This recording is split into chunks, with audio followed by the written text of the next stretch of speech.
Buenas noches, jóvenes.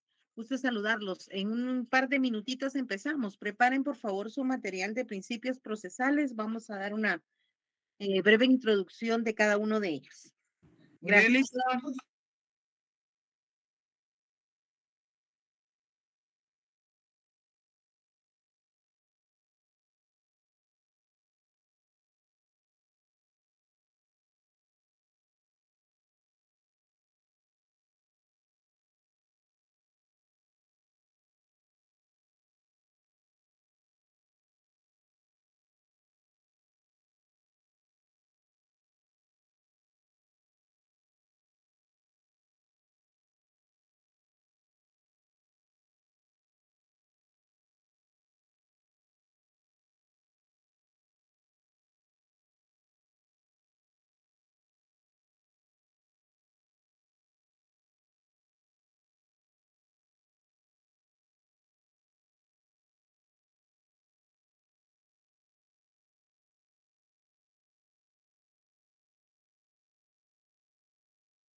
Buenas noches, jóvenes. Qué gusto saludarlos. Mil disculpas por el día martes, que la verdad se me presentó una situación de último momento que me fue imposible estar con ustedes. Me dicen si todos recibieron el mensaje en donde pues indicaba de que lo que tenían que trabajar y leer y trabajar como un resumen eran los principios procesales. ¿Me Así cuentan es. cómo les fue? Buenas tardes, licenciada. Buenas noches. Buenas noches. Sí, licenciada, sí se cumplió con la elaboración del resumen. Muy bien. Por favor, lo preparan para el día martes.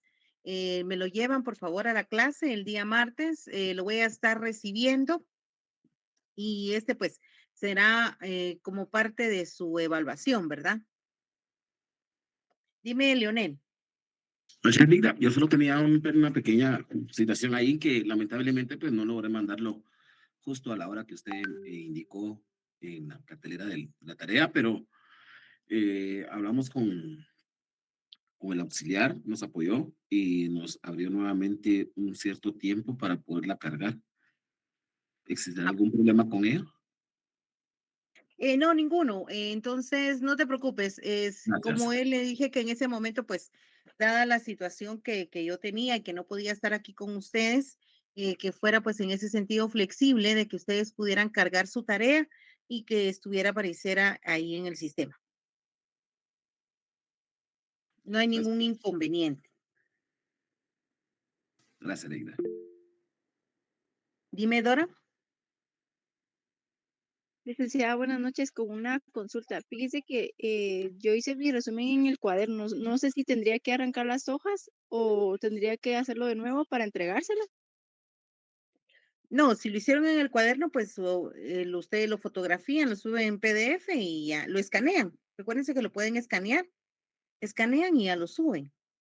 Así era como lo tenían Ah, que sí, trabajar. licenciada, sí, ya lo había enviado. Ajá, ya lo escaneé, lo envié. Ah, bueno, entonces ahí estamos bien, no hay Ah, ningún gracias, inconveniente. licenciada. Muchas gracias, licenciada. Vaya. ¿Sí, Y- Baker? Ya, o sea que si los que ya lo entregamos así, ya no hay, no, Sí, si ya fue subido al sistema, ya está entregado, no se preocupen, la tarea entonces ya está como recibida. ya hay un problema que dice que yo también sí lo entregué ya tarde, ¿verdad? Porque no, realmente no me había dado cuenta, pues, ya habían habilitado, o sea, otra vez, ¿verdad? Entonces, cuando me di cuenta ya era tarde, pero igual me dio chance para, Sí, era lo que les comentaba, de que en algún momento con el auxiliar le pedí de favor que los apoyara y que en algún momento, como era la primera tarea que estábamos enviando, entonces, y pues fue algo que lamentablemente pues no fue avisado con tiempo, que fuera flexible en el horario para habilitar el link para que ustedes pudieran subir la tarea. muy bien, gracias. Muy bien, bueno, empezamos. Vamos a hacer un breve repaso sobre este contenido que ustedes ya trabajaron y ya leyeron. En su momento, pues vimos el concepto, que son lineamientos y directrices que nos van a servir para armonizar toda la información que tengamos que presentar dentro de nuestros memoriales.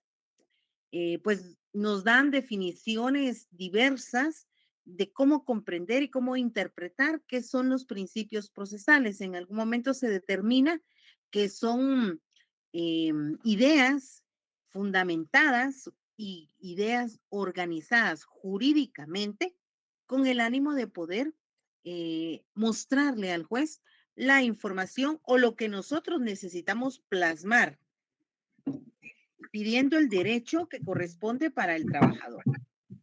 ¿Cuál es la finalidad de estos principios procesales? Pues proteger la dignidad del trabajador y proyectar su eficacia.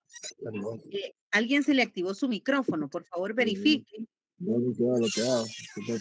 Me llamó esa canchita. Randall, se te activó tu micrófono, gracias. Perdón, licenciada. Ahí estamos, gracias Randall.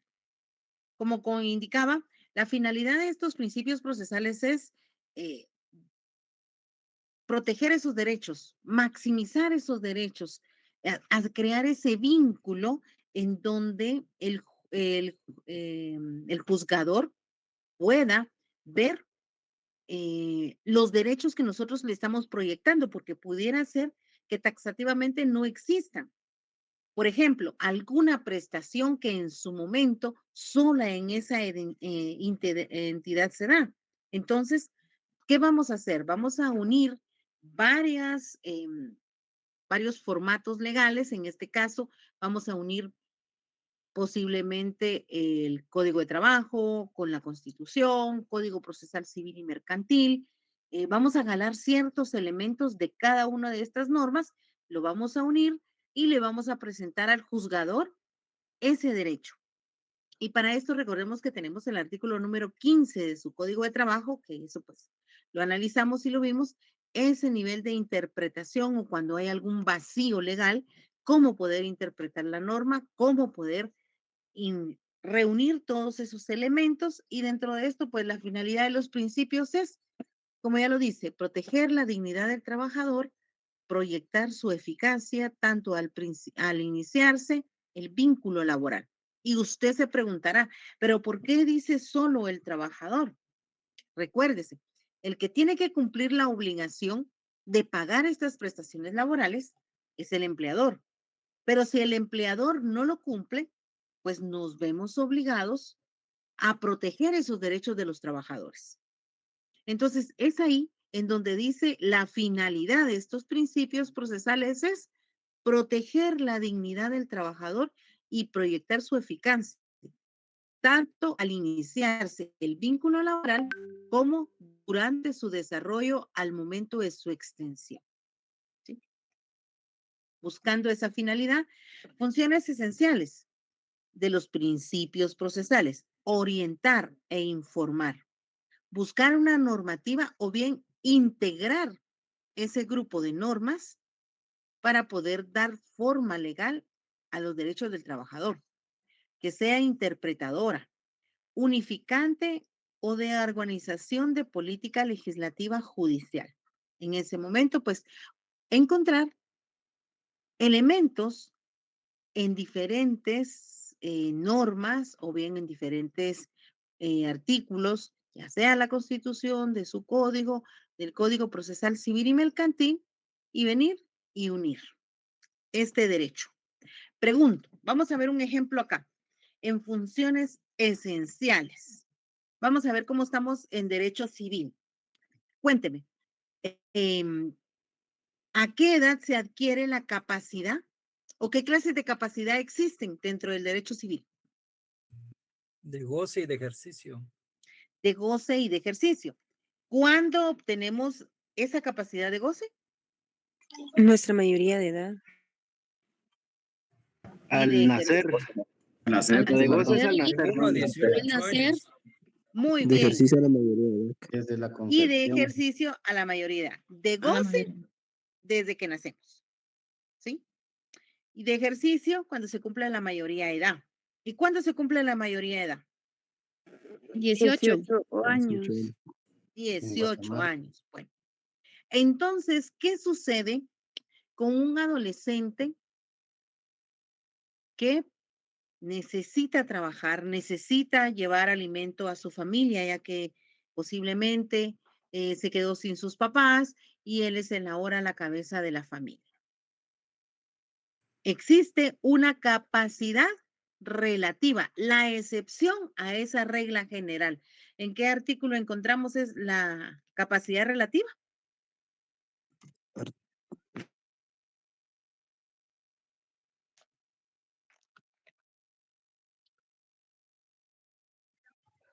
Artículo 8 del Código Civil. No.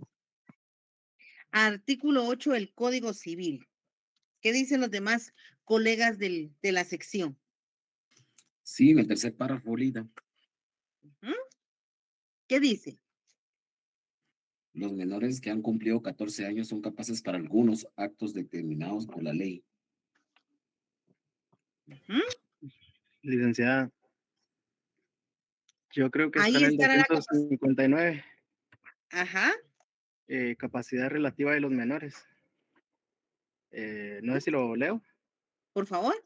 Los mayores de 14 años tienen capacidad los mayores de 14 años tienen capacidad para contratar su trabajo y percibir la retribución convenida con la que ayudará a sus padres para su propio sostenimiento. Ujú. ¿En Ese es qué el artículo lo está leyendo? 259 del Código Civil. 259 de Código Civil. Código Civil. Bueno. Y recuérdense que materia de trabajo dice que es exclusiva de materia de trabajo. Entonces, ¿qué hacemos para incorporar esta norma a nuestro código de trabajo? ¿En dónde encontramos, donde podemos decirle al juez? Porque ¿en dónde estamos? Estamos en un juzgado de trabajo. Nuestro cliente es un menor de 16 años, trabajó de vacacionista o lo contrataron estuvo laborando por 5 o 6 meses y pues únicamente le están pagando menos del salario mínimo, porque le dicen que él es un joven, que es un adolescente, que no tiene derechos, porque si él tuviera 18 años, entonces sí, como lo dice la ley, podría él gozar de todos los beneficios que la ley establece. En el ¿Qué va a artículo hacer usted? 15, licenciada. ¿Qué manda? En el artículo 15. Sí. ¿Qué más? ¿Cómo fundamenta? Así van a venir los casos. Ok. Miren, los principios dicen orientadora, informadora, normativa integrativa, interpretadora, unificante o de armonización de la política legislativa y judicial. Ustedes ya me leyeron el Código Civil, pero estamos en materia de trabajo. ¿Cómo hago yo para que un juez lea y entienda que ese derecho es inherente para mi cliente? Le pertenece. No puede renunciar a él, como dice el artículo 106 de la Constitución.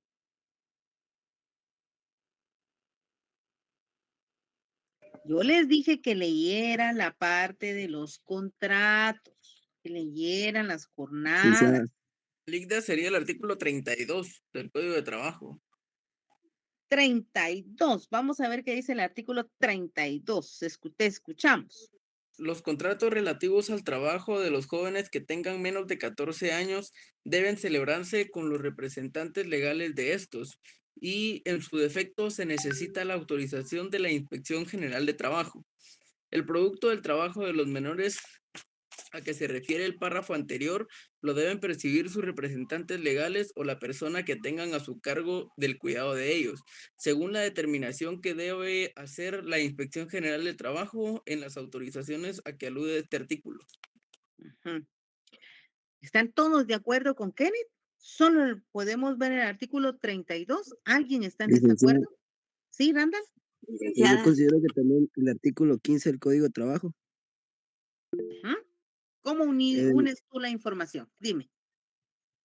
porque en el artículo 15 del Código de Trabajo, dice en una parte, en su segundo lugar, de acuerdo con la equidad, costumbre del uso de leyes, en armonía con dichos principios, y por último, de acuerdo con los principios de leyes de derecho común. Entonces aquí está permitiendo de que también se puede integrar el derecho común, ¿Y cuál es el derecho común? como un ejemplo, el Código Civil. El Código Civil. Muy bien. Vamos a ver, Mariet, ¿qué dices tú? ¿Estás de acuerdo o en desacuerdo? Yo indicaría el artículo 31 porque dice que también tienen capacidad para contratar su trabajo. Perdón, el código 31 del Código de Trabajo. También tienen capacidad para contratar su trabajo para percibir y disponer de la retribución convenida y en general para ejercer los derechos y acciones que se deriven del presente código, de sus reglamentos y de las leyes de previsión social, los menores de edad de uno u otro sexo que tengan 15 años o más y los insolventes y fallidos. Eso citaría. Ujú.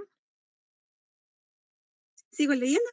No. Ahora bien, el Código Civil ahí hace un hincapié y parecía que se contraría, porque en el 31 dice 15 años, que tengan 15 años o más, ¿verdad? ¿Están conmigo? Sí, correcto. Sí, en el Código de Trabajo, en el artículo 31 dice 15 años o más. O más. Va. ¿Y en el 32? Entonces, porque ahí Fíjese que dice en, 14. Dicta, yo fíjese que tengo, en laboral, yo- 3, el licenciado Avidán nos dijo de que eran 15 años y que le tacháramos al 14, que le anotáramos 15. Bueno, No me digan que el licenciado Vidán ya tiene la potestad legislativa. ¿Cómo se reforma una norma? Vamos a ver, eso es derecho 1. sí, en el código dice 14 años en ambos artículos, Exacto. tanto el Mire, 31 como el cuidado, 32. mucho cuidado. O sea, lo que nosotros catedráticos enseñamos, lo enseñamos por la práctica o por el conocimiento. En este caso, hay una razón porque hay 15 años, no solamente es de tachar y poner. ¡Ah! Dios guarde, Usted hace eso en su examen y ya perdió. Miren, con un simple acto, usted perdió. Usted no puede tachar nada de su código. Me acaba de, gracias, Madeline. Madeline ya nos dio la respuesta. Dije yo, ¿será posible que ya reformaron algo y yo no me di cuenta?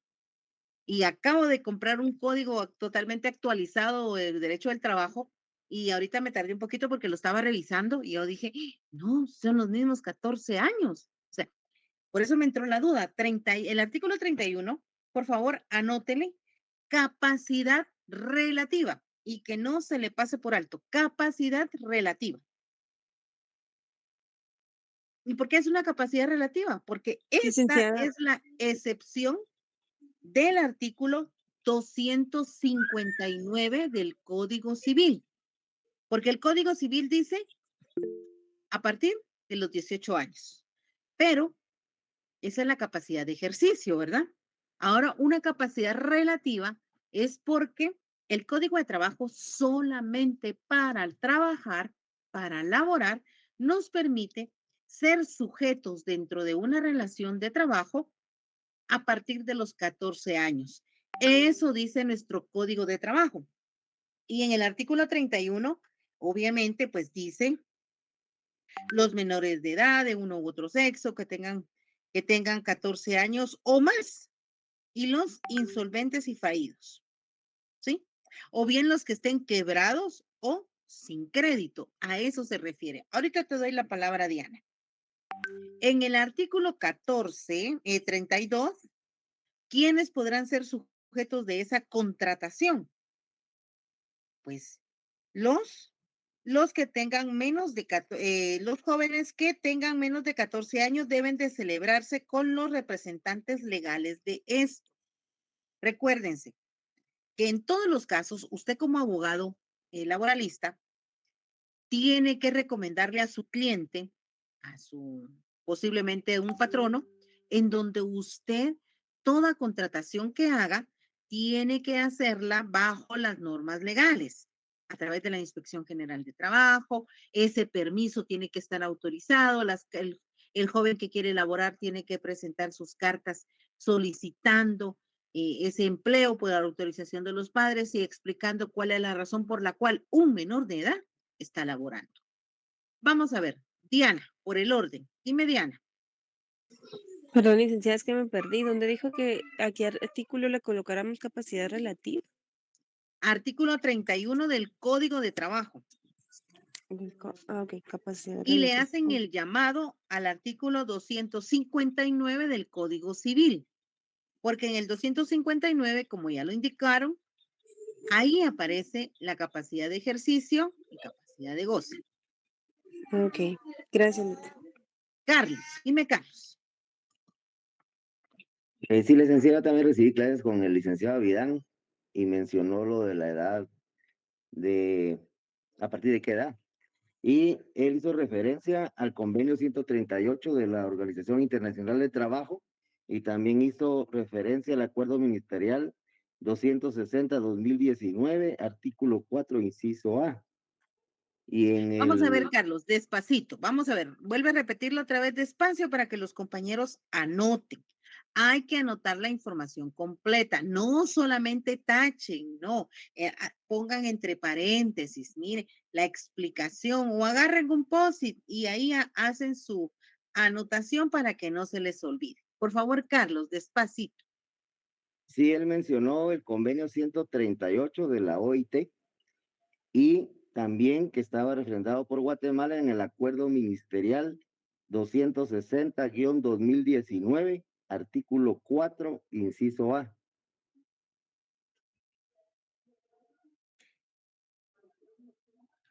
Gracias, Carlos. En efecto, Carlos tiene la información completa. Ahora vamos a unir toda esa información. ¿Por qué? Porque tenemos en su momento el convenio 138 de OIT. ¿Por qué razón se está dando? porque el convenio, recuérdense que Guatemala ha ratificado en la Constitución y en el Código de Trabajo establece esa ratificación, ha permitido ratificar estos convenios internacionales para mejorar las condiciones de los trabajadores. Y en este caso se ha estimado, la OIT estima que a partir de los 15 años es la edad en que puede ser contratado un menor de edad, siempre y cuando llene ciertos requisitos importantes. Por favor, quiero que mencionen 3 ahorita. Vayan y busquen el convenio 138 de OIT, en donde se ha conocido para trabajar, por favor.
Licenciada, es el artículo 2.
Perdonen, tuve problemas técnicos ahí con la computadora, disculpen, pero ya estoy aquí con ustedes de nuevo.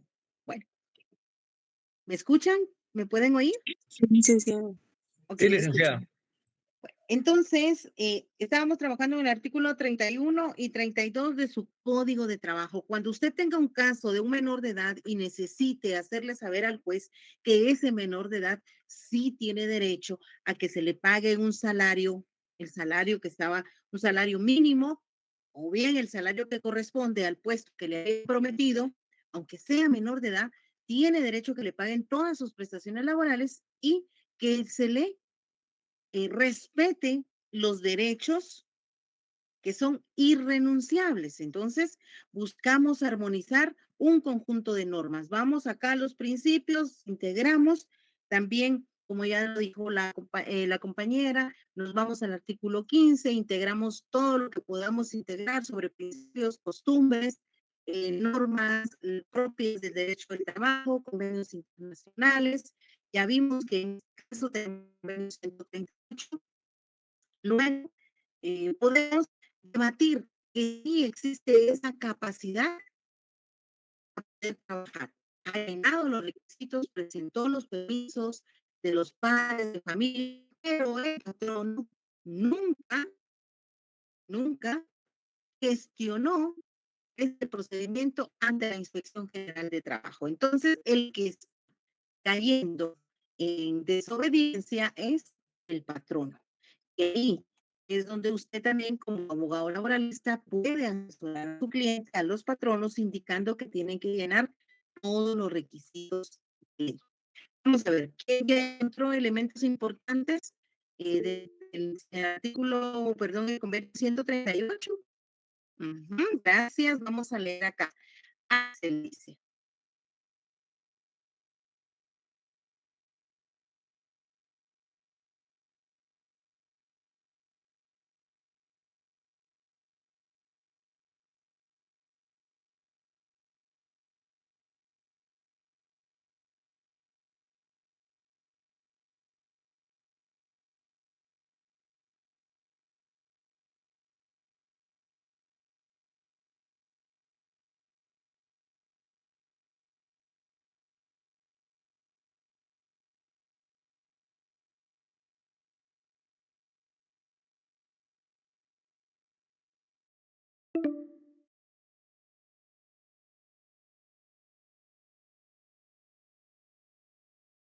De heno.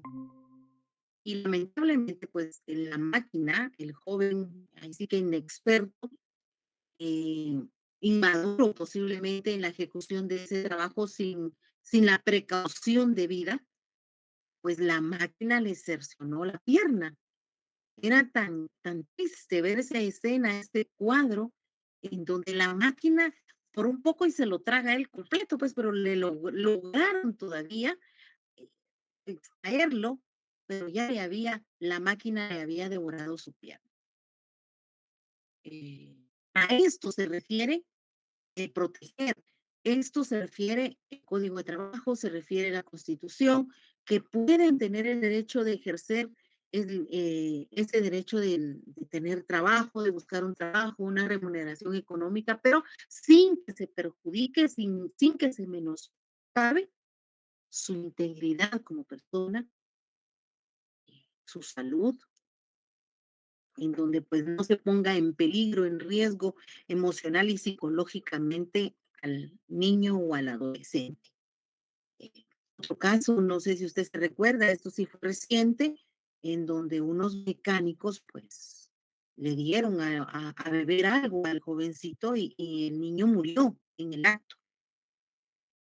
Y posiblemente una mala broma, pero terminó con la vida de un adolescente en un taller mecánico. Esto fue hace como un par de meses o un mes que se escuchó esta noticia, no sé si usted la escuchó también.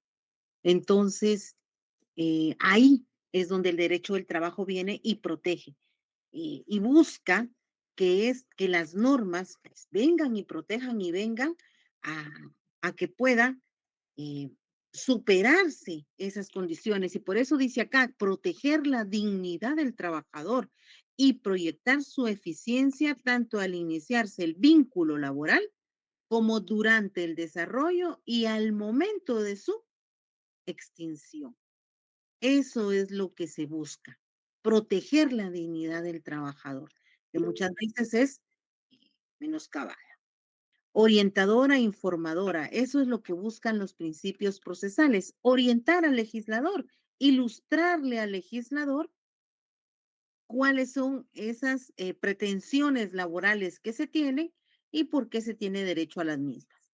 Normativa integradora, porque en algún momento buscamos integrar otras normas del derecho, como el ejemplo que acabamos de plasmar ahorita con la capacidad relativa para poder ser sujeto de derechos y obligaciones.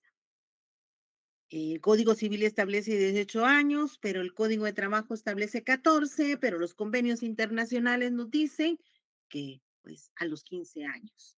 Entonces tenemos que integrar. ¿Por qué razón? Una edad distinta y en qué momento cada una de ellas es importante respetar lo que reglamenta. Interpretadora, pues busca orientar al juez, al intérprete de la norma, al abogado, al jurista, al doctrinario, porque usted cuando va a presentar su memorial, cuando está presentando su demanda, presenta una hipótesis de la situación, porque el juez a través de la demanda se va a enterar de lo que pasó dentro de esa relación laboral. Pero usted como abogado tiene que saber ordenar esa información. Unificante o de armonización de política legislativa y judicial. Vela por la seguridad jurídica y preserva la unidad sistemática del derecho, evitando que tanto el legislador, al sancionar la ley, como el juez, al interpretarla, se aparten del sistema, o sea, que se aparten de ver esos derechos inherentes al trabajador. Esos derechos en donde se busca armonizar. Recuérdese, el trabajador no tiene más que su fuerza de trabajo y eso es lo que proyecta dentro de una relación laboral. El, el empleador pues busca remunerar y beneficiarse de esa fuerza de trabajo para ver un producto terminado y obviamente pues a través de esto pues pagar un salario por el ejercicio de esa dinámica de la relación laboral que se tiene. Principio protectorio o tutelar. Aquí es donde muchos dicen, bueno, las normas de trabajo son demasiado tutelares, pero son tutelares para poder proteger la dignidad del trabajador en su condición de persona humana. Esto es lo que busca este principio. La finalidad de proteger la dignidad de un trabajador en su condición de persona humana, o sea, que merece respeto, que va a ejecutar un trabajo. Usted considera, con todo respeto lo pregunto, eh, ¿qué políticas usted ha empleado? Y ahorita no me recuerdo bien cuál es la norma legislativa que ya ordenó desde el mes de agosto la clasificación de los desechos cuando pasan los señores recogiendo la basura en su casa. Tenemos que tener una clasificación, ¿verdad? ¿Cuál será? Orgánicos e inorgánicos, ¿lista? Ajá, orgánicos e inorgánicos. Estas personas que vienen recogiendo todos los desechos de las casas, el trabajo que ellos ejecutan, ¿menoscaba su dignidad? ¿Qué dice usted? No. Exacto.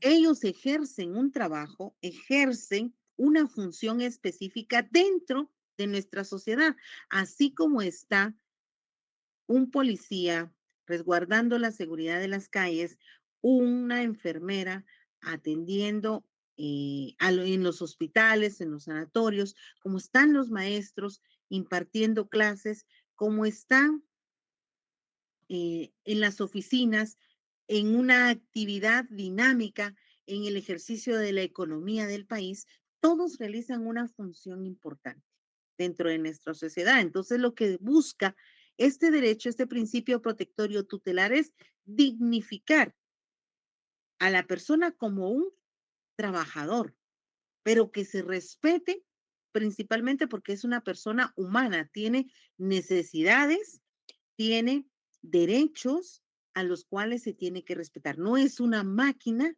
de ejecución. Es una persona que necesita que se le proteja su dignidad como empleador. Yo les contaba, creo yo, creo que aquí lo comenté, que había una maquila aquí por el sector de Misco, en donde al ingresar los trabajadores todos los días, había una persona parada en la puerta checando que el trabajador ingresara, pero al momento de marcar su ingreso se le entregaba un pañal desechable. ¿Cree usted que eso menoscaba la dignidad de la persona? Demasiado. Sí. Sí, Lick, la verdad que sí. Demasiado, licenciada. Licenciado, eso es un abuso. Es como ya denigrante, prácticamente. Exacto, imagínense, así hay diversas historias que no las sabemos porque nosotros nos envolvemos en el día a día o en el círculo donde estamos, no alcanzamos a ver, pero usted como legislador, como quien está ejecutando estas normas, usted tiene ese principio protectorio y tutelar. Es ahí donde la norma de trabajo viene y tutela y resguarda los derechos de los trabajadores cuando estos han sido menoscabados. Como les comento, esta es una maquila, usted por necesidad es una madre que ha buscado por meses trabajo, se ha quedado viuda o la ha abandonado, o padres de familia que también han luchado después de la pandemia de buscar un trabajo y no lo encuentran y aceptan lo que sea, en las condiciones que sea, porque necesitan llevar el sustento a la familia. Entonces, pero está este principio protectorio y tutelar que busca resguardar ese derecho, primero como persona humana y segundo que se dignifique como persona, como trabajador. Entonces, es aquí donde este principio viene a enfatizarse y a qué y en qué consiste, a equilibrar la diferencia que existe entre el trabajador y el empleador. Porque recuérdese, el trabajador tiene la fuerza de trabajo, pero el empleador pues tiene la cuestión económica, ¿sí? Bueno, principios, las reglas del principio protectorio y tutelar. Indubio pro operario. Regla de la aplicación a la norma más favorable. Regla de la condición más benéfica. Este principio protectorio y tutelar se divide en estos tres aspectos. Ustedes como abogados, interpretadores de las normas, lo van a poder probar. La primera regla, indubio pro operario. Regla de interpretación, la cual indica que si una norma resulta ambigua, ¿ambigua qué quiere decir? ¿Qué quiere De decir dos, la palabra? ¿Ah? no De me dos aclara, vías. licenciado. Como algo Ambigua, de dos vías. Ajá, que no se entiende, no es muy claro, ¿verdad? Entonces, puede ser que sí me dé el derecho, pero puede ser que no me lo otorgue, ¿verdad? Entonces, cuando nos encontremos ante una norma ambigua o ante un derecho que se nos ha declarado, pero que no esté claro ese derecho, entonces, la regla indubio pro operario establece que debe de aplicarse la regla de interpretación, la cual indica que si una norma resulta ambigua o que no es clara y puede ser interpretada de varias formas y con distintos alcances, el juez, fíjese bien, el juez debe obligatoriamente inclinarse por la interpretación más favorable al trabajador. Es aquí donde el juez, por ejemplo, vamos a ver, ¿qué sucede si dentro de una relación de trabajo no hay contrato de trabajo? Pero el trabajador en la demanda dice que él ganaba 6,000 quetzales al mes. Pero el empleador dice que no, que él lo que le pagaba era el salario mínimo. y lo pagaba en efectivo. ¿Cómo van a ser las partes para probar esto ante el juez? Y el juez, ¿cómo es que va a tomar la decisión de saber cuál es el salario con el que va a calcular las prestaciones laborales? Vamos a ver, la primera manita, Lionel, te escuchamos. Vi que lo laboral, en este caso tendría que ser el patrono el que tiene que demostrar que realmente él era el que pagaba un salario mínimo. Él tiene la carga de la prueba. Gracias, Lionel. ¿Alguien más? ¿Qué opina? Vamos a ver, Manuel. Buenas noches, licenciada. Según sé, cuando no hay contrato de trabajo, automáticamente le tienen que creer al trabajador.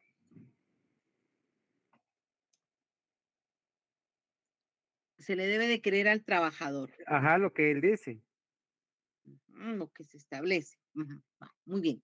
Diana, ¿cuál es tu postura ante las dos posiciones que dijeron ya los compañeros? Yo me respaldo con el artículo 30 en el segundo párrafo, donde dice que el contrato verbal se puede probar por los medios generales de prueba y el efecto pueden ser testigos los trabajadores al servicio de un mismo patrón. Entonces, ahí ya puede él pedir testigos a sus compañeros de trabajo para que respalden que él sí ganaba o tenía ese salario, ¿verdad? Muy bien. Gracias, Diana.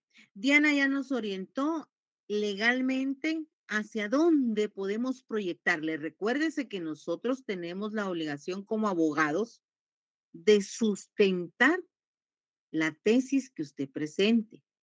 Siempre debe de fundamentarse, que no se le olvide. Uno, por lógica, tiene razonamiento legal y manifiesta la definición, pero tiene que sustentar esta definición.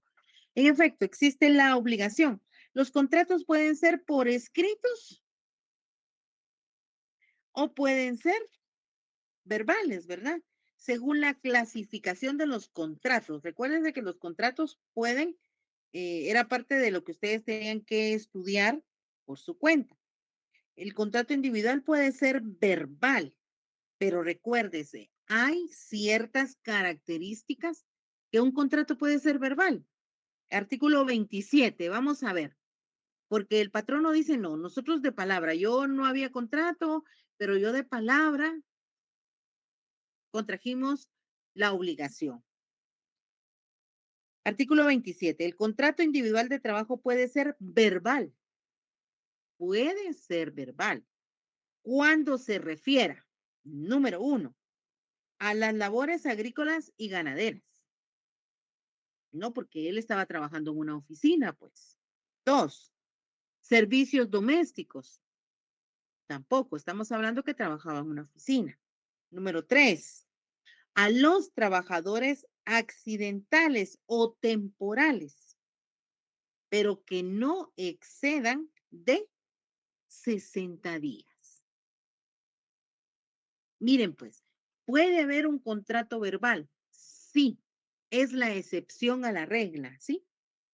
El artículo 27 es la excepción a la regla, pero cuando se deben de cumplir esos tres supuestos, A, B y C, ahí puede existir el contrato verbal,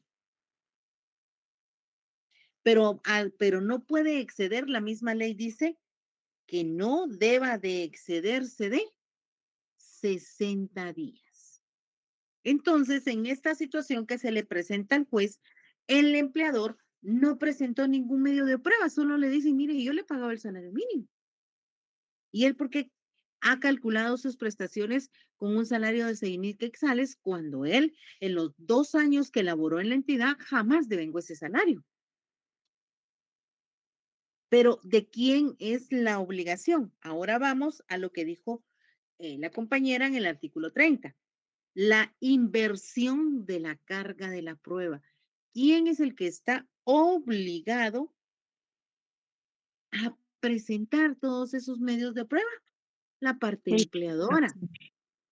¿Por qué razón? Porque él es el que contrata él es el que la ley establece que tiene que informar al Ministerio de Trabajo sobre esa contratación que hizo y si redactó un contrato, este debe de estar debidamente aprobado por el Ministerio de Trabajo. Y en efecto, si no se puede probar porque se celebró un contrato verbal, la misma ley lo dice al final del artículo 30 de que podrá probarse por testigos, ¿sí? Entonces, aquí la regla indubio pro operario le está guiando a usted como abogado y también va a guiar al juez cómo es que debe de fallar en relación a esa demanda que se le está planteando. Y aquí dice inclinarse, el juez debe obligatoriamente inclinarse por la interpretación más favorable al trabajador, ¿sí? ¿Estamos? ¿Cómo vamos ahí? ¿Todo bien? Sí, licenciada. Vamos con la segunda regla, la regla de la aplicación de la norma más favorable.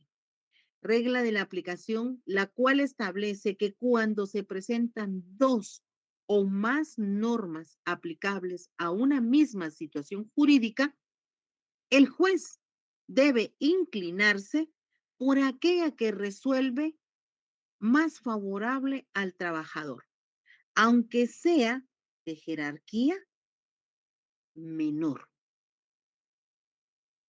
Vamos a leer otra vez despacito y con buena letra para que podamos entender. Regla de aplicación de la norma más favorable.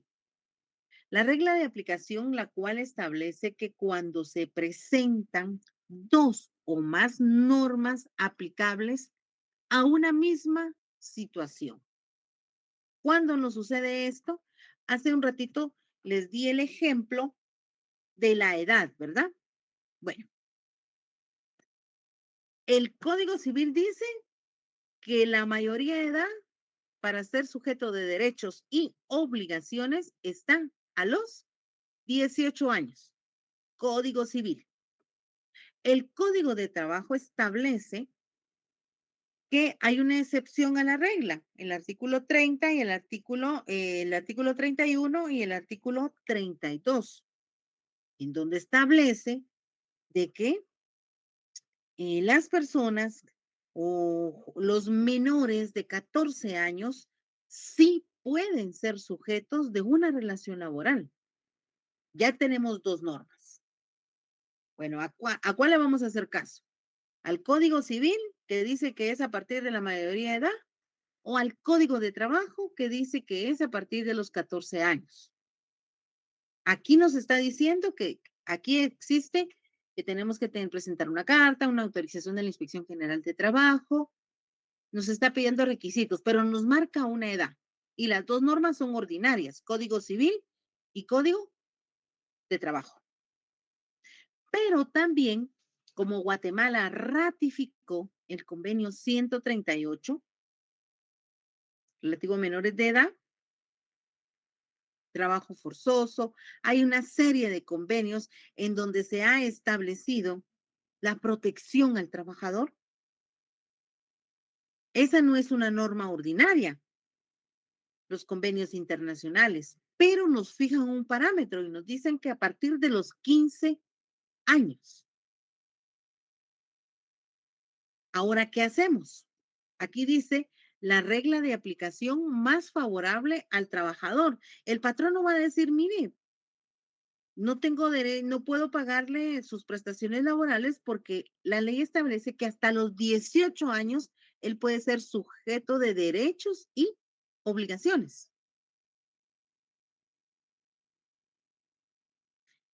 Pero luego el artículo 14, perdón, 31 y 32 del Código de Trabajo establece que no, que sí a partir de los 14 años.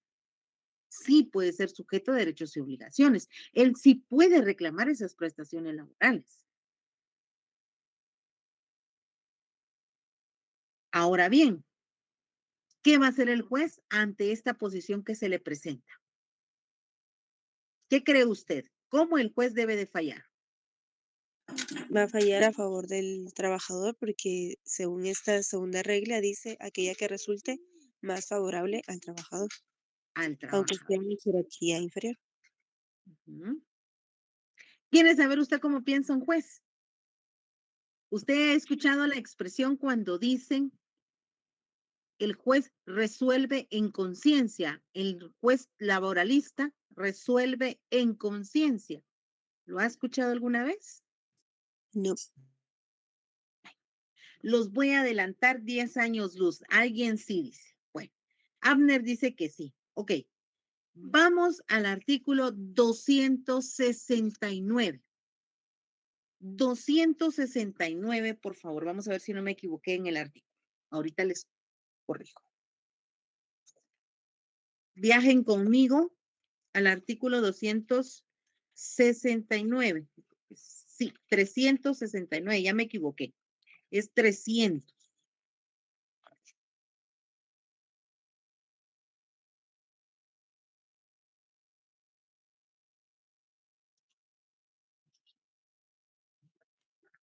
Vamos a ver, permítame.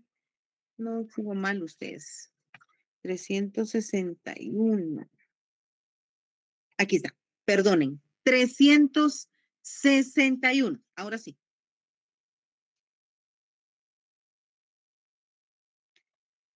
Los voy a adelantar hasta la sentencia porque me interesa que usted tenga esa gráfica de por cómo es que un juez va a analizar estos principios procesales, cómo el juez los va a digerir y por qué va a dictar un fallo y en qué sentido lo va a dictar. Artículo 361. Estamos en el capítulo 8, sentencia. ¿Ya se dio cuenta? Sí. Sí. Vamos a ver si puedo proyectar algo. ¿Miran lo que está aquí en pantalla? ¿Sí? ¿El esquema? ¿Lo ven? Sí, licenciada. Poquito, pero sí se ve, licenciada. No se mira mucho. Vale. Sí se ve. Sí se ve. ¿Ahora? Ahora sí. Mejor, Miguel. Sí, sí, Ah, licenciada. Sí. Hoy Si sí. están en el fíjense bien. celular, le tienen que dar zoom. Miren, pues, aquí estamos ahorita todavía tratando de iniciar la demanda. Estamos tratando de ordenar las ideas. No hemos empezado todo a pasar todos estos cuadritos en rojo, que son las partes procesales en que nos vamos a ir. Pero ahorita, por la razón de comprender y tratar de entender cómo un juez, cuando se le presenta la demanda, los medios de prueba, todo ese alegato que se hace en la audiencia, ¿cómo es que el juez logra dictar una sentencia? Y por eso nos venimos hasta el artículo 361. A ese artículo 361, anótele, valoración de medios de prueba. Valoración de medios de prueba.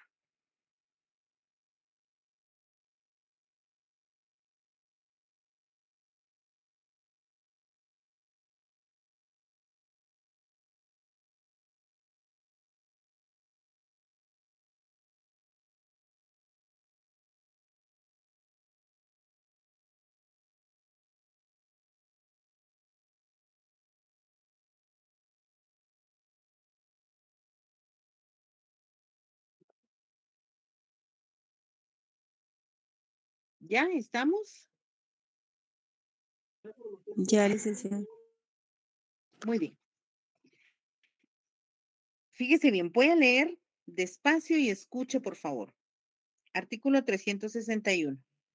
Salvo disposición expresa en este código y con excepción de los documentos públicos y auténticos de la confesión judicial y de los hechos que personalmente compruebe el juez, cuyo valor deberá estimarse de conformidad con las reglas del Código de Enjuiciamiento Civil y Mercantil.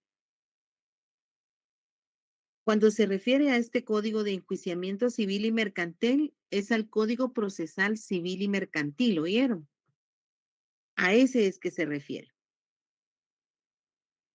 Ahora subrayen, por favor. La prueba se apreciará en conciencia, pero al analizarla, el juez obligadamente consignará los principios de equidad y de justicia en función de su criterio. ¿Lo volvemos a leer o ya quedó claro? No voy a leerlo. Retomo la lectura, dice. Disposición expresa en este código, o sea, por lo que la ley establece en este código. Y con excepción de los documentos públicos y auténticos de la confesión judicial y los hechos que personalmente compruebe el juez, o sea que cuando el juez comprueba algo o si hay algún documento público o auténtico, eso literalmente es verdad y es cierto y así lo tiene que ver el juez, cuyo valor deberá estimarse de conformidades con las reglas del Código Civil, Código Procesal Civil y Mercantil. Punto. La prueba se apreciará en conciencia. ¿Quién va a aprobar esa prueba? El juez. El juez va a valorar esa prueba. Y la ley le está dando la libertad al juez que debe de apreciar la prueba, o sea, debe de examinarla, debe de observarla, debe de analizarla. ¿Bajo qué criterio? En conciencia. Así lo establece la ley. Y usted dirá, yo es que le voy a poner al juez una demanda y voy a dejar que él dicte a través de su conciencia la situación. Pero así lo establece la ley. El juez le da tanto poder legal al juez de trabajo que dice, la prueba se apreciará o se juzgará o se analizará en conciencia. Pero al analizarla, el juez obligadamente consignará los principios de equidad y justicia. ¿Qué significa? Que aunque el juez dicte esa sentencia, redacte esa sentencia, debe de dictarla en conciencia, pero bajo los principios de equidad y justicia. A todo esto se le denomina sana crítica y está legalmente establecida en el artículo 127 del Código Procesal Civil y Mercantil. 127 del Código Procesal Civil y Mercantil, ahí aparece la definición de qué es una sana crítica o ese sistema de valoración del medio de prueba. Ya se dio cuenta lo delicado que es ponerle a conocimiento a un juez de trabajo todo este proceso desde la demanda, desde la interpretación de la demanda, la primera audiencia, la contestación de esa demanda por parte del demandado, o sea, el ex patrono, la recepción de medios de prueba, para que al final el juez tenga que dictar una sentencia. Las sentencias que los abogados, la sentencia en materia de trabajo es una sentencia valorada en conciencia, porque así lo establece el artículo 361.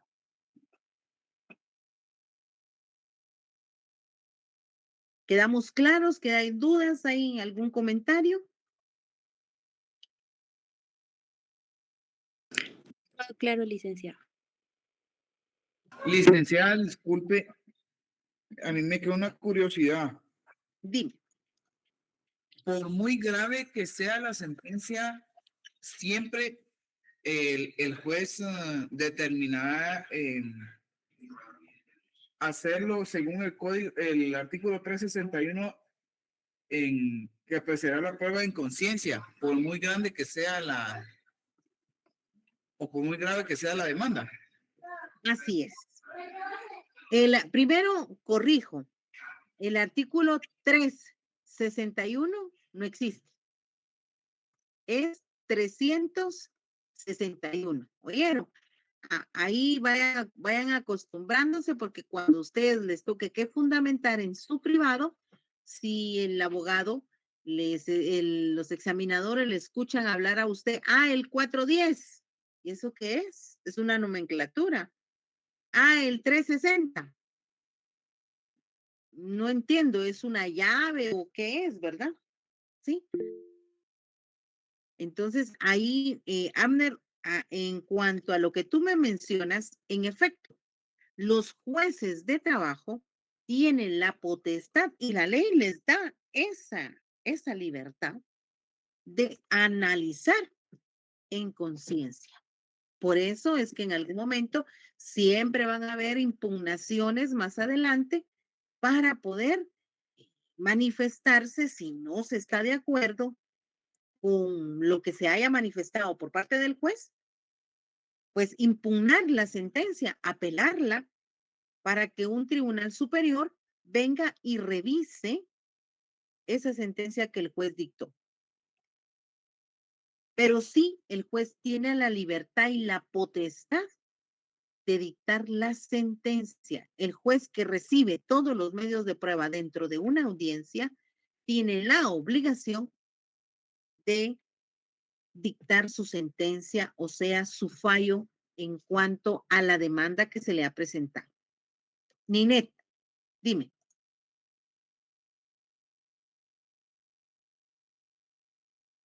Perdón, Mariet es aguadera. Perdón, se me trabó la lengua. No hay problema, disculpe. Entonces, al artículo 127 del Código Procesal Civil y Mercantil, hay que concatenarle el 361 del Código de Trabajo. Así es. Ajá. Y Y ya cuando hacemos el llamado de algún artículo, recuérdense que a ese otro artículo le integramos el artículo en materia específica que estamos viendo. Bueno, gracias, Liz. Bueno, dime, Carlos. Disculpe, licenciada, el 120, perdón. No, yo estaba viendo el Código de Trabajo, disculpe. No hay problema. Es Código Procesal Civil y Mercantil. Ahí aparece en el artículo 127 lo que es una sana crítica. ¿Qué significa la sana crítica y cómo opera? Bueno, entonces ya entendimos que la regla de aplicación de la norma más favorable para el trabajador, el juez tiene la obligación de fallar en favor del trabajador. Bueno, regla 3. La condición más beneficiosa. Esta regla dispone que cuando una situación anterior es más beneficiosa para el trabajador, se la debe de respetar, teniendo como finalidad la ampliación de los derechos de este. regla de condición más beneficiosa al trabajador. Esta regla opera en beneficio del trabajador cuando debe de respetársele, debe respetar teniendo como finalidad la ampliación de los derechos de éste. ¿Alguien me podría dar un ejemplo con esta tercera regla? Recordemos, aquí lo que está diciendo es que el trabajador con anterioridad tenía situaciones o condiciones de más beneficio que con las que posteriormente se están dando. ¿Cuándo usted cree que puede operar esta regla? Un ejemplo, vamos a ver. Dime, Leonel, gracias.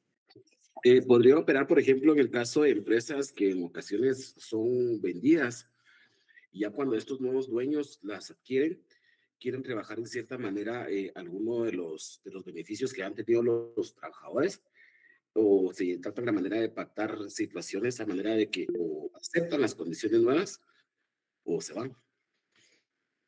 Excelente ejemplo. Gracias, Leonel. Exacto. Cuando en algún momento hay entidades que son absorbidas por otros, ¿verdad? O se fusionan, entonces los derechos ya adquiridos por los trabajadores no pueden ser violentados. Recuérdense que van a ser mejorados, pero nunca van a ser disminuidos. Eso está en la Constitución y es un derecho inherente de los trabajadores, lo mínimo que ahí establece. Abner, te escuchamos. Gracias, licenciada. Sí, otro ejemplo podría ser como hoy actualmente en las empresas están contratando empresas tercerizadas como outsourcing. Sí, los famosos Porque, outsourcing. sí, fíjese que en donde yo trabajo había personal, le decíamos ejecutivos de CAI, que ellos atendían ciertas solicitudes que en el área que yo estoy les enviamos que tenían que atender. Pero actualmente el banco ya no, como que ya no quiso quebrarse la cabeza con ellos y lo liquidó completamente. O sea, no les quedó debiendo ni un quetzal prácticamente, ¿verdad, licenciada? Y ahora esos mismos ejecutivos, o sea, trabajan para el banco, pero no están en el banco. Porque ya es una empresa tercerizada que los ha contratado prestando el servicio para el banco, pero ya no son empleados directos del banco. Todos los beneficios de ellos creo que son un poquito más que de lo que estaban en el banco. Por eso fue que ellos accedieron a trabajar en esas empresas tercerizadas.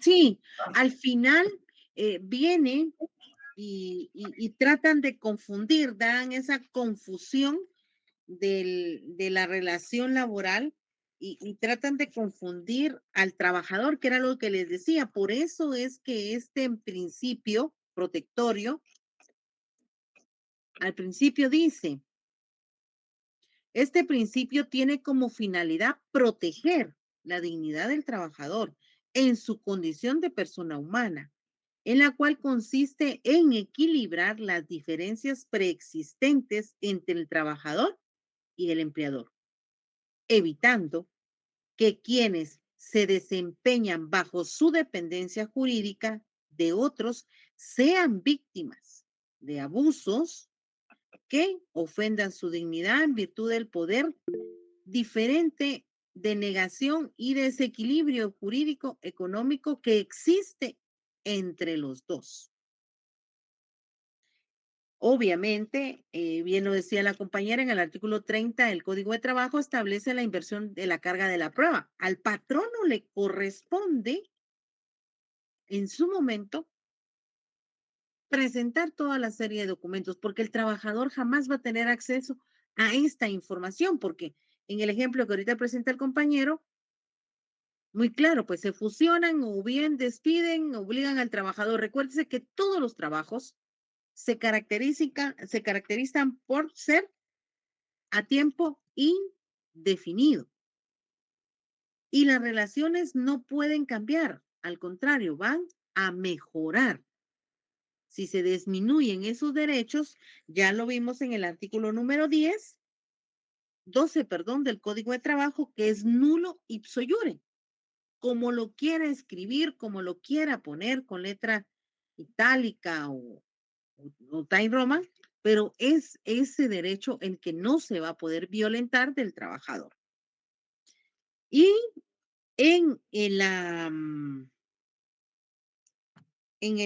artículo 5, aparece en artículo 5 del Código de Trabajo los famosos intermediarios, que es toda persona que contratara en nombre de otro o propio los servicios de uno o más trabajadores para que ejecuten algún trabajo en beneficio de un patrón. Este último queda obligado solidariamente, ahí marquen la palabra, solidariamente, por la gestión de aquel, para que con él y los trabajadores, en cuanto se refiere a los efectos legales que se deriven de la Constitución y del Código de Trabajo, reglamentos y demás. Aquí es donde vienen todas las normas y demás disposiciones aplicables. ¿Qué artículo dijo, licenciada? Disculpe. Artículo número 5. Gracias. Aquí el intermediario es solidariamente responsable. ¿Por qué? Porque los jueces ya conocen, por eso es la regla más beneficiosa para los trabajadores. Por eso es que él aplica el indubio pro operario. Este principio es famosísimo dentro del análisis que el juez hace. La regla de interpretación, la cual indica que si una norma resulta ambigua y puede ser interpretada de varias formas o con distintos alcances, el juez debe, fíjese bien, aquí no le dice si quiere, no. El juez debe, o sea, la ley es imperativa, le obliga a este principio indubio pro operario y usted se lo va a decir al juez, basados en el principio indubio pro operario, señor juez, solicito que se declaren los derechos del trabajador y que solidariamente se demande o se sujete a este mismo proceso de demanda ordinaria al empleador como al contratante. Porque los dos, según el artículo 5 de su Código de Trabajo, son solidariamente responsables ante el no cumplimiento de la Constitución, del Código de Trabajo, del reglamento, de los reglamentos de trabajo y demás. Fíjese bien, eso es súper amplio.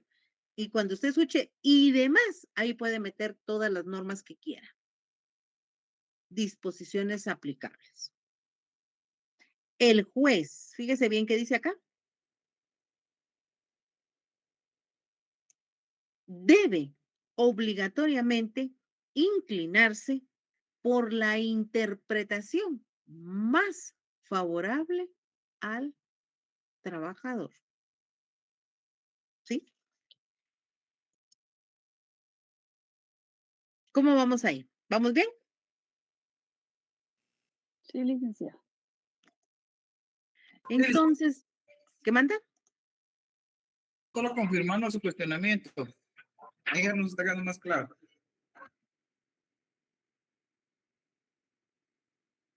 Perdón, Abner. Que sí estaba claro lo que había explicado.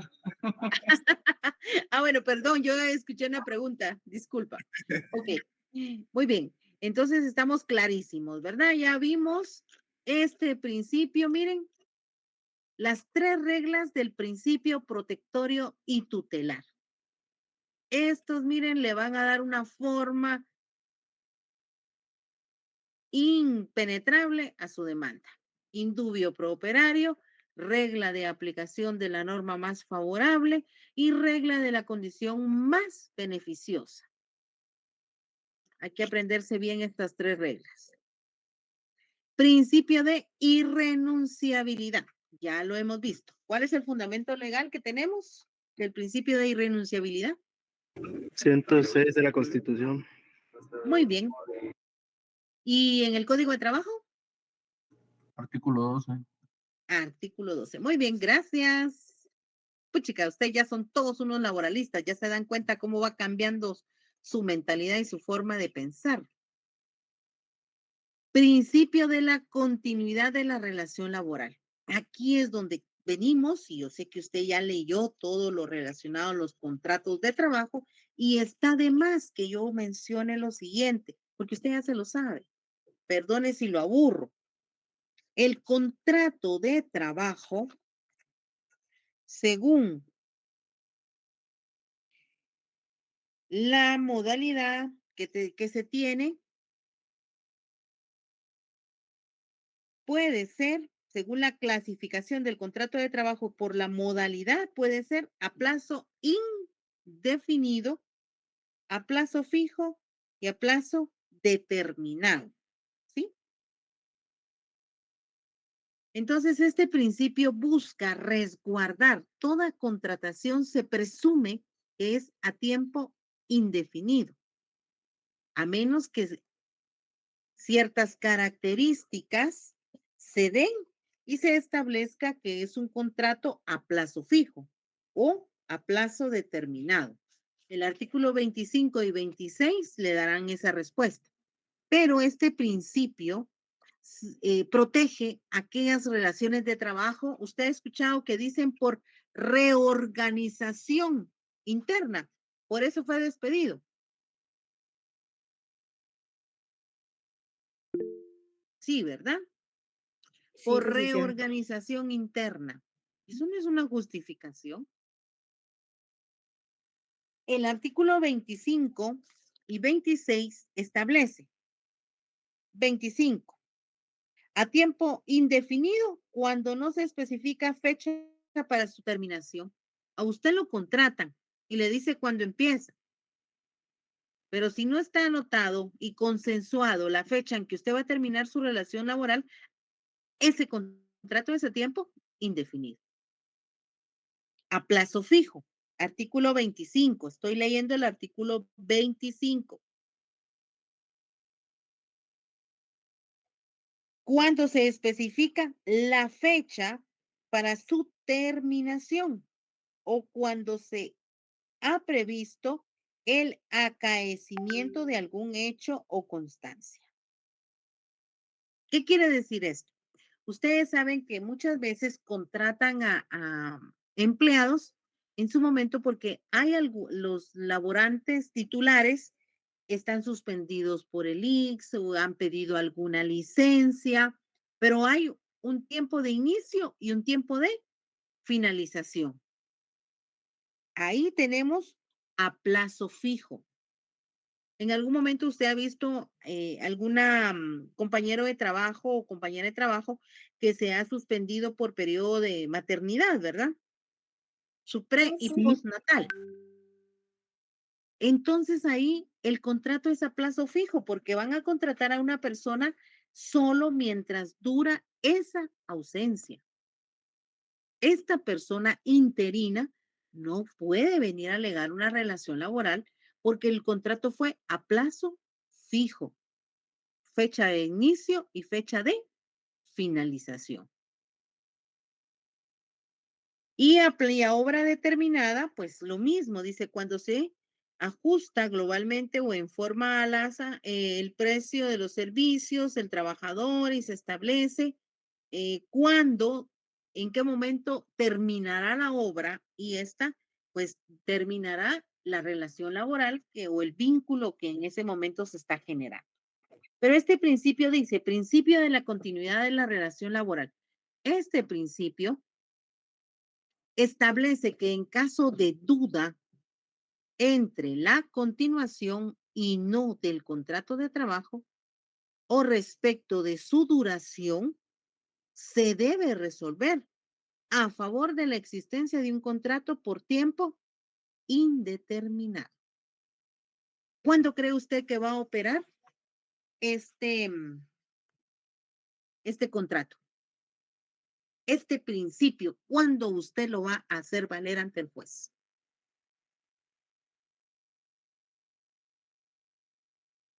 Le voy a dar una clave. Contrato 029. Contratos mercantiles, contratos civiles que tratan de disimular una relación laboral y hacen este tipo de contrataciones, pero se les olvida que tienen al trabajador, al empleado, marcando una tarjeta de asistencia. Tiene permanencia en la ejecución de sus funciones en la oficina. Recibe regaños porque no ejecutó bien el trabajo o bien recibe halagos porque lo hizo excelente. Tiene una jornada de trabajo, le han señalado que de 8 a 17 horas tiene que permanecer en el lugar ejecutando su trabajo. Todos esos elementos son de un contrato indefinido, artículo 26 de su Código de Trabajo.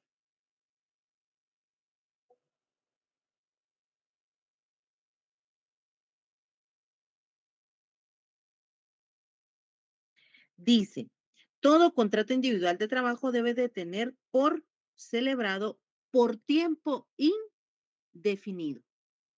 Esa es la regla general.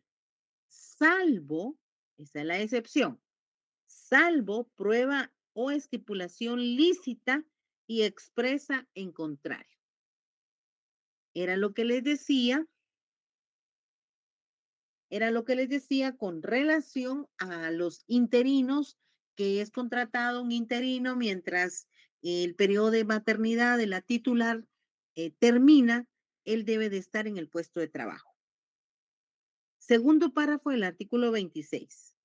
Deben tenerse siempre como contratos a plazo indefinido, aunque se hayan ajustado a un plazo fijo o para obra determinada, los que se celebren en una empresa cuyas actividades sean de naturaleza permanente o continua. Aquí están los elementos que el juez va a tomar, con los que él va a justificar y va a decir y va a indicar que esa relación laboral es a tiempo indefinido y no a plazo fijo como se había indicado.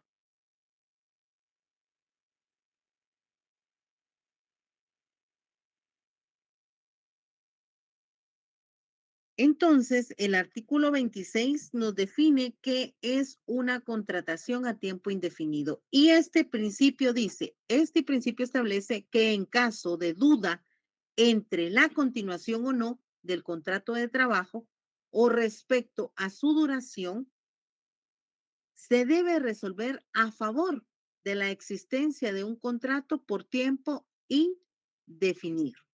Es aquí cuando encuentran los clientes en algún momento, presentan la demanda, todos aquellos clientes que los han hecho firmar un contrato 029, pero han llenado esas características. Entonces, el juez está obligado a declararles un contrato a tiempo indefinido. Principio de primacía de la realidad. Este principio otorga la prioridad a los hechos, es decir, a lo que efectivamente ha ocurrido en la realidad sobre las formas o apariencias a lo que las partes han convenido.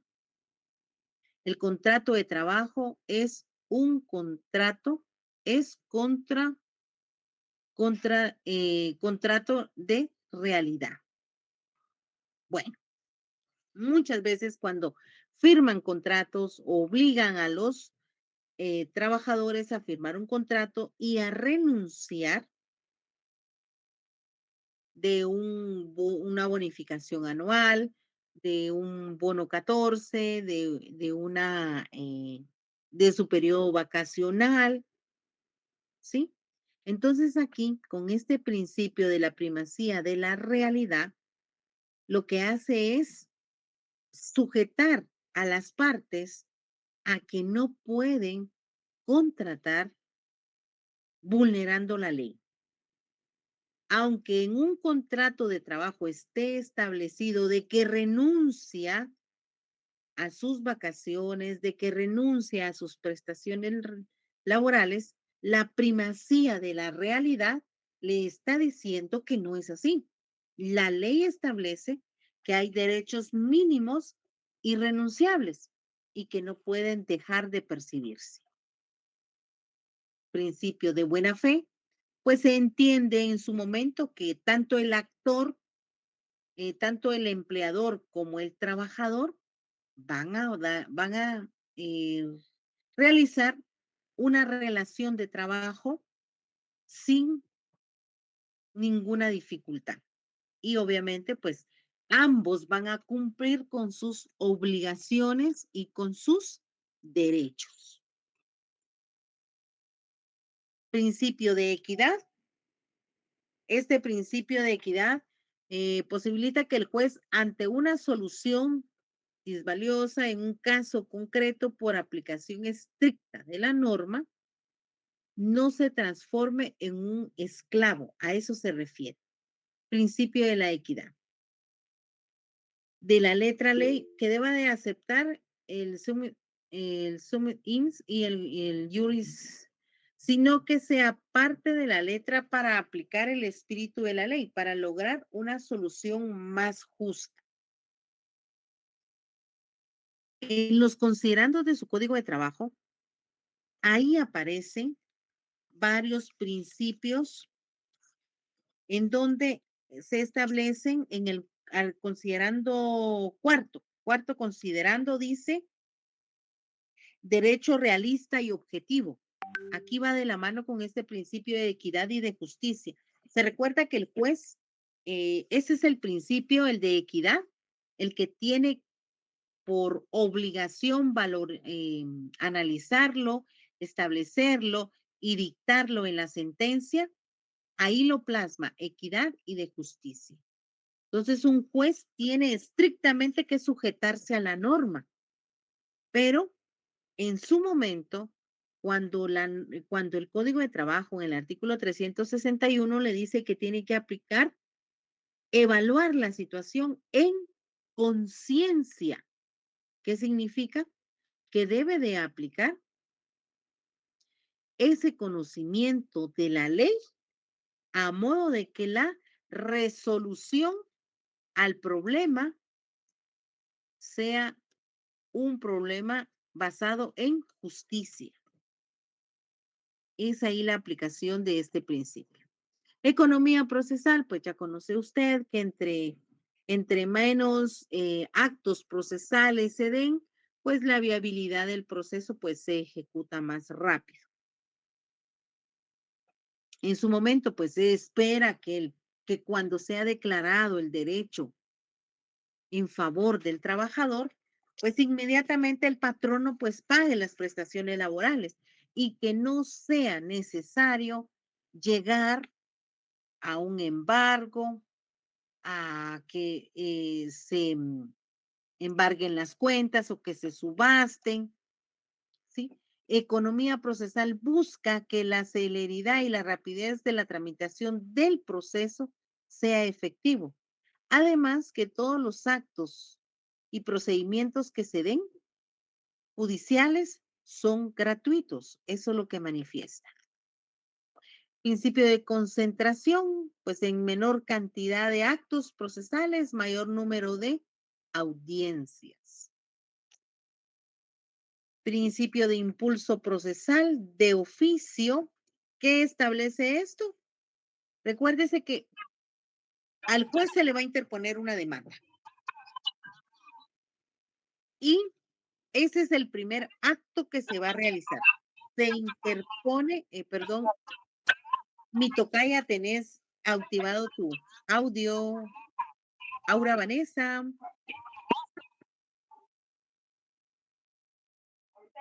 Yo creo que ya se nos fue Aura. Gracias. Bueno. Tiene hambre, sí, todos tenemos hambre. Ya casi terminamos. En este sentido, el principio de impulso procesal siempre se va a activar a través de una demanda, ¿sí? El juez, ya sea la demanda va a ser oral o escrita, pero este primer acto lo va a realizar el trabajador al momento de plantear sus pretensiones. Es ahí donde necesita activar al juzgado y ponerle en conocimiento que se le están violando sus derechos. Entonces, a partir de ese momento, ya le corresponde al juzgado llevar todos esos actos y celebrar todas esas actuaciones judiciales, llevando a cabo el desarrollo de todo este proceso, ¿sí? De oficio, quiere decir que usted como abogado, litigante o el actor en la demanda, no tiene que estar impulsando el proceso, no, el juzgado de oficio tiene que desarrollar todo este proceso hasta dictar la sentencia. Aquí es importante que el reglamento que la vez pasada les indicara está dentro del compendio de acuerdos en materia de trabajo, ya se les dio. Ahí verifiquen, por favor, el reglamento interior de trabajo, de los juzgados de trabajo. Principio de actuación a instancia por parte o dispositivo, pues significa que al momento que se les notifique alguna actuación en el proceso y haya que pronunciarse, pues las partes tienen la libertad de pronunciarse si están de acuerdo o en desacuerdo en cuanto a la resolución emitida por el juzgador. ¿Sí? Aquí estaríamos concluyendo los principios procesales. Así los habían analizado y estudiado, ¿verdad? Sí, Bueno, licenciada, igualitos. así los habían leído y los habían comprendido todos. Así es que Empatamos en todos los conceptos. muy bien. Esos principios procesales les va a servir muchísimo en clínicas como en el desarrollo del juicio. Tengan una buena noche. Nos vemos primero Dios el próximo martes de forma presencial. No se les olvide su código, por favor, oyeron, vamos, y su esquema. Que tengan una buena noche. Linda, buenas Adiós. noches. Gracias a la familia. Buenas noches. Adiós, buena noche.